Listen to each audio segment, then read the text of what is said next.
Hello, I'm Kevin Honeycutt, and welcome to this episode of Raising Digital Kids. Today I want to go in deep and talk about the digital footprint and what that means. There are a lot of people that liken the way people from my generation use the web as visitors, right? And the way our kids use the web as residents. So we go in, we take things, like we're going to Dillon's. We take some stuff off the shelf, but we don't leave anything of ourselves there. Kids move in. They move all the way in, and they leave footprints and fingerprints everywhere they go. Now think about how the world changed. Did you make any mistakes when you were in puberty? You don't have to raise your hand. Okay, can I Google them? That's the difference. That's the difference, right? If I can Google them, and I ask kids this all over the country, I ask this question. It's probably 100,000 kids I asked this question last year, right?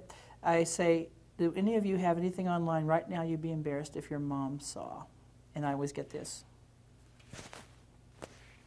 I take it through 3 filters. Then I say your grandma, your pastor. Then I say, guys and girls, if it's online, it's never offline again. And whole auditoriums get hushed. What's become extremely clear to me is that they don't really understand. And I am not indicting them for not understanding. We don't understand. How many of you know someone our age that still forwards inappropriate emails from a professional email account?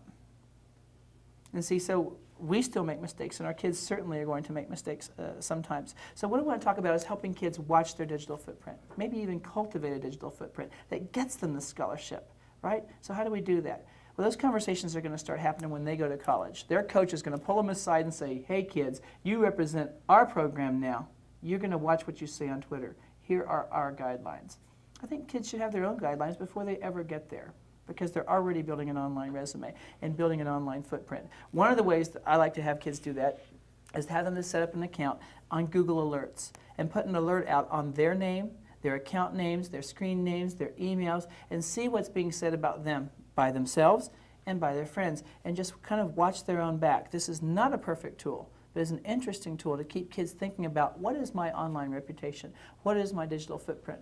Will it get me this scholarship, or will it lose me this scholarship? This is not all bad news. If your daughter applies for a job at my company when she's 25, and I Google and find out when she was 12, she was raising money for hurricane relief, as a 12-year-old, I want her to work for me.